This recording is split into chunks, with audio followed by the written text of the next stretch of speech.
ultimate leading man, sobrang thank you sa lahat ng mga tao na naniniwala at sumusuporta mula nung ako'y nag-umpisa hanggang sa kasalukuyan.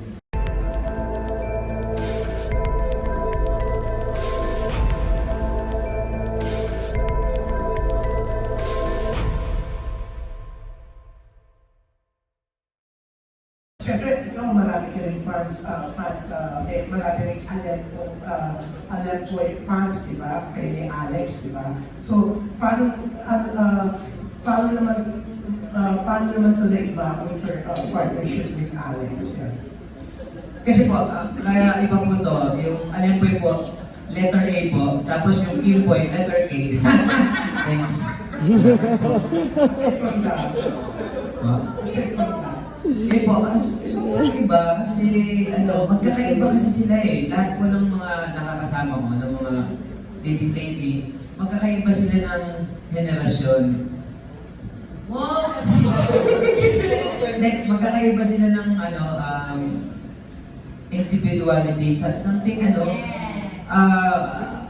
may mga kakaiba sa kanila na hindi mo pa pwedeng sabihin na magkakapareha sila kasi katulad ni Kim, iba yung charisma niya na pagkakasama mo siya sa screen. Pero si Alex din gano'n, si Aa gano'n din, pati si Direk Bobby gano'n din.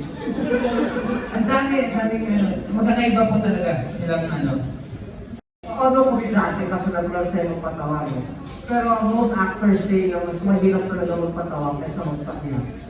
Kasi ang comedy requires timing. Eh yung magpapaiyak ka, lagyan mo ng dramatic score, mag-iyak na yung audience. Sobrang thankful po ako kasi Tita Dali nandito ka. Akala ko sa shooting ka lang namin makakasama, pero sa press con pa rin. Dali din na yun? Hindi, kasi Tita Dali. Hindi, pag sa camera, pag nagdadali yun. Kaya naman po, ano po ulit yan? Mas mahirap po magpatawa kaysa magpaiyak. Ang hirap siya sa akin nila kahit komedyante. Yun po yung narinig ko sa lahat ng mga tao. Ganun nga po yung sitwasyon minsan, pero depende po eh. Pero siguro po dahil ganito po yung pagmumukha ko at it's a blessing na hindi ko po ma-explain. Hindi ko ma-explain po kung ano rin po yung question nyo sa akin, pero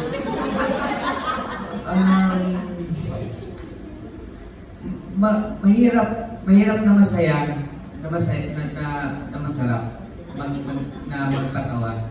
And then, yung magpaiyak naman, para sa akin, challenging kasi isa si Direk Bobby sa nag-discover na meron pa pala ako ipipigan sa sarili ko na pwede ka pa na maging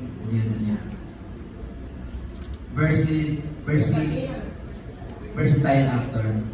Yun po, yung mga ganung pagkakataon. At and I think na madadala ko po sa lahat po ng mga proyekto pa na darating sa akin. Yun po. Hanggang na ba yung linya ultimate lilipan? Kasi kanina in-introduce ka ulit as ultimate lilipan. Para sa akin, hindi ko po nga alam kung saan po galing yun. Pero, ang kilala ko kasi ultimate warrior nila. May ultimate leading man. Sobrang thank you sa lahat ng mga tao na naniniwala at sumusuporta mula nung ako'y nag-umpisa hanggang sa kasalukuyan. Yun po. Asahan niyo po na mas pagpuputihan mo yung trabaho ko. May pressure ba?